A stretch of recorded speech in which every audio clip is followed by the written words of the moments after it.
Halo semuanya, sebelumnya saya mengucapkan terima kasih kepada Bu Eka Fadila selaku dosen pengampu mata kuliah seminar administrasi publik di semester 6 kali ini yang telah menginstruksikan untuk membuat video terkait dengan perjalanan atau langkah-langkah dalam pembuatan proposal seminar kali ini. Dan saya di sini akan menjabarkan terkait dengan bab 1 dalam penelitian saya di seminar proposal kali ini. Sebelumnya perkenalkan, nama saya Cindy Silalahi dengan NPM 2235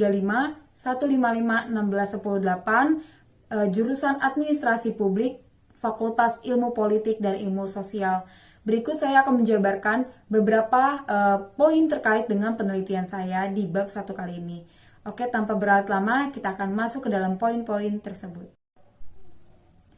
Oke, untuk langkah yang pertama itu menentukan konsep. Konsep yang saya ambil dalam penelitian kali ini terkait dengan implementasi mau pelayanan publik atau MPP. Seperti yang kita ketahui, pelayanan publik itu merupakan suatu kegiatan daripada pemerintah untuk melakukan atau mewujudkan tujuan terkait dengan kebijakan publik, sehingga dari pelayan tersebut dapat membuktikan bahwa pemerintah itu memahami apa yang menjadi keluhan masyarakat sehingga pemerintah melakukan yang terbaik untuk masyarakat itu sendiri. Seperti yang kita ketahui bahwa semakin berkembangnya zaman, maka semakin kompleksnya keinginan atau tuntutan daripada masyarakat terkait dengan pelayanan publik. Dengan begitu, pemerintah pusat dan pemerintah daerah itu berkoordinasi serta bekerja sama dengan lembaga lainnya untuk memberikan pelayanan terpadu bagi masyarakat di sekitar atau di wilayah Indonesia itu sendiri.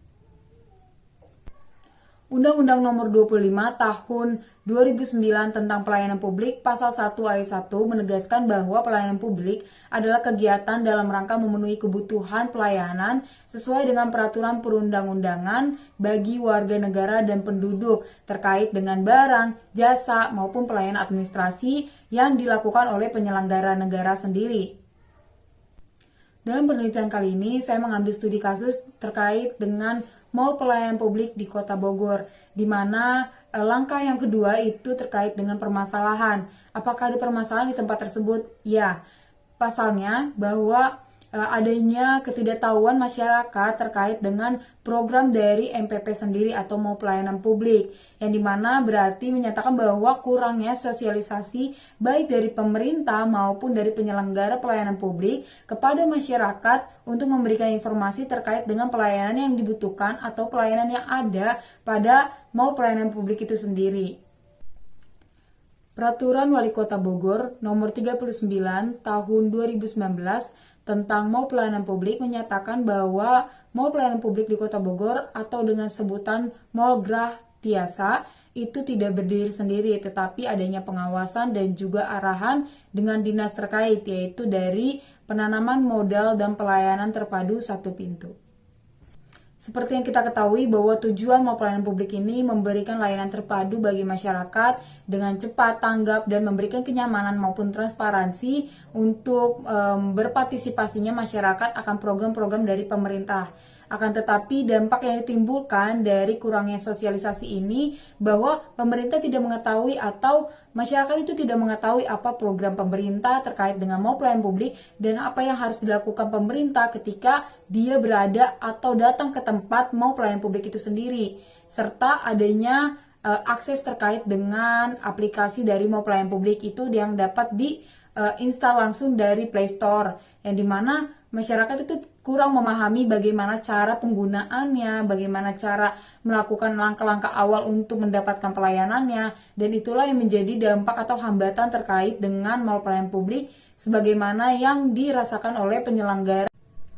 Alasan saya meneliti terkait dengan mall pelayanan publik di Kota Bogor itu ada beberapa hal, yang dimana adanya kurangnya sosialisasi dan juga pemahaman terkait dengan mall pelayanan publik bagi masyarakat itu sendiri, baik itu pendatang maupun masyarakat dari Kota Bogor itu sendiri, yang dimana akhirnya masyarakat tidak memahami apa yang harus dilakukan untuk mewujudkan atau menerima jasa, barang maupun layanan administrasi di mall pelayanan publik itu sendiri. Namun dapat dilihat dari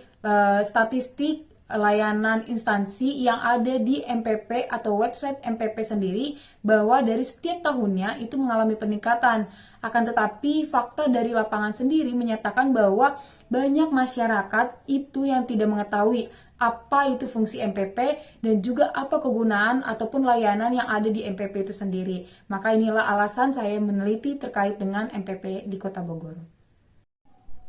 Pemerintah Kota Bogor juga melakukan inovasi teknologi dengan membentuk aplikasi online terkait dengan Malgrah Tiasa atau Mall Pelayanan Publik yang ada di Kota Bogor, yang dimana masyarakat dapat membooking nomor antrian untuk layanan yang mereka inginkan, sehingga masyarakat tidak perlu harus datang ke kantor, tetapi melalui jarak jauh juga masyarakat dapat menerima layanan tersebut.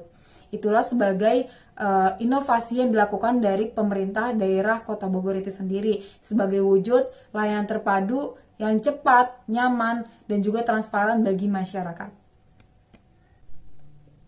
Terbatasnya waktu operasional Mall Pelayanan Publik di Kota Bogor merupakan suatu hambatan bagi penyelenggara pelayanan publik yang dimana memberikan pelayanan bagi masyarakat, sehingga masyarakat harus menunggu lebih lama lagi sekitar 1-2 jam untuk menerima jasa maupun barang maupun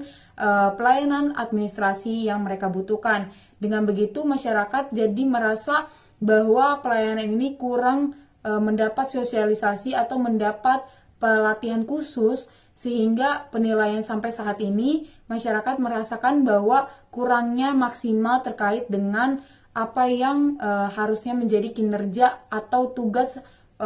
pokok maupun tugas fungsi dari penyelenggara pelayanan publik itu sendiri. Baik, tujuan penelitian kali ini itu melihat apakah sosialisasi benar-benar berjalan secara maksimal atau tidak di daerah khusus Kota Bogor, dan juga mencari tahu apakah ada hambatan terkait dengan penyelenggaraan pelayanan publik ini, baik dari penyelenggara pelayanan publik maupun dari masyarakatnya itu sendiri, serta bagaimana cara pemerintah daerah Kota Bogor maupun penyelenggara pelayanan publik untuk melakukan adanya pembangunan partisipasi dari masyarakat untuk memahami serta percaya akan apa yang dilakukan dari penyelenggara pelayanan publik untuk menerima atau memberikan pelayanan khusus atau pelayanan prima terpadu bagi masyarakat untuk mempermudah, memberikan kenyamanan dan juga transparansi untuk kebutuhan daripada masyarakat itu sendiri. Baik, kesimpulan dari penelitian ini yaitu memberikan edukasi terkait dengan implementasi pelayanan publik yang berada di Kota Bogor untuk memahami bahwa apa yang menjadi tugas dan fungsi daripada pelayanan publik itu sendiri, sebagaimana kebijakan yang telah diatur dan juga program pemerintah daerah Kota Bogor, dan juga memahami bahwa adanya hambatan, adanya tantangan baik dari kedua belah pihak maupun pihak-pihak yang bekerja sama. Karena yang perlu kita ketahui bahwa Mall Pelayanan Publik ini juga melakukan kerjasama dengan instansi lainnya, yaitu sekitar 18 instansi, dan juga adanya kerjasama lainnya untuk memberikan fasilitas, memberikan inovasi-inovasi yang terbaru agar masyarakat dapat merasakan bahwa kehadiran Mall Pelayanan Publik itu membantu dan menenangkan apa yang menjadi kebutuhan masyarakat itu sendiri, sehingga masyarakat mulai menilai bahwa adanya keseriusan pemerintah terkait dengan pelayanan terpadu bagi masyarakat, sehingga masyarakat dapat menerima pelayanan tersebut dengan baik, dan juga melakukan reformasi birokrasi sebagaimana kebijakan yang telah diatur dalam perundang-undangan, dan juga berinovasi bagi masyarakat untuk menerima masukan, menerima keterbaruan layanan tersebut agar masyarakat tidak tertinggal dengan wilayah-wilayah lainnya yang semakin hari semakin maju terhadap maupun itu digital maupun dalam pelayanan publik itu sendiri. Dan juga kita dapat memahami bahwa kedua belah pihak, baik itu masyarakat, baik itu pemerintah Kota Bogor, itu mengalami tantangan terkait dengan pelaksanaan atau implementasi dari Mall Pelayanan Publik itu sendiri, sehingga kedua belah pihak ini dapat bekerja sama untuk melakukan kinerja yang lebih baik dari pada sebelumnya. Rumusan permasalahan dari penelitian ini yaitu ada 3. Yang pertama itu terkait dengan tugas dan fungsi dari Mall Pelayanan Publik itu, serta siapa saja aktor ataupun lembaga yang terlibat dalam kerjasama Mall Pelayanan Publik agar berjalan dengan baik. Yang kedua, apakah sudah dilakukannya sosialisasi oleh penyelenggara pelayanan publik atau pemerintah daerah kepada masyarakat untuk memberikan informasi terkait dengan mall pelayanan publik, baik itu dari media sosial, baik itu secara langsung, yang dimana akhirnya pemerintah maupun masyarakat itu dapat memahami apa yang menjadi program daripada mall pelayanan publik itu sendiri. Dan yang ketiga, seperti yang kita ketahui bahwa mall pelayanan publik ini mengalami hambatan maupun tantangan. Lalu bagaimana cara yang dilakukan penyelenggara pelayanan publik untuk mengatasi tantangan tersebut sehingga kebijakan tersebut ataupun program dari mall pelayanan publik dapat disalurkan bagi masyarakat dengan baik, terpadu, transparan, memberikan kenyamanan, keamanan, dan yang lainnya dalam identitas pribadi atau dalam kebutuhan daripada masyarakat itu sendiri terkait dengan layanan yang disediakan, baik berada di tempatnya langsung maupun berada di digital online atau di aplikasi online. Dengan begitu, judul yang saya ambil dalam penelitian kali ini yaitu implementasi mall pelayanan publik dalam upaya meningkatkan layanan masyarakat di Kota Bogor sebagaimana konsep dan juga isi dari bab 1 kali ini. Baik, cukup sekian pemaparan bab 1 kali ini terkait dengan implementasi mall pelayanan publik dalam upaya meningkatkan layanan masyarakat di Kota Bogor. Biarlah kita sama-sama dapat memahami terkait dengan mall pelayanan publik ini dan juga baik peneliti maupun pembaca ataupun pendengar dapat memahaminya sehingga data yang telah diobservasi oleh peneliti itu dapat berkontribusi untuk memberikan pengetahuan baru bagi setiap masyarakat. Terima kasih, sampai jumpa kembali.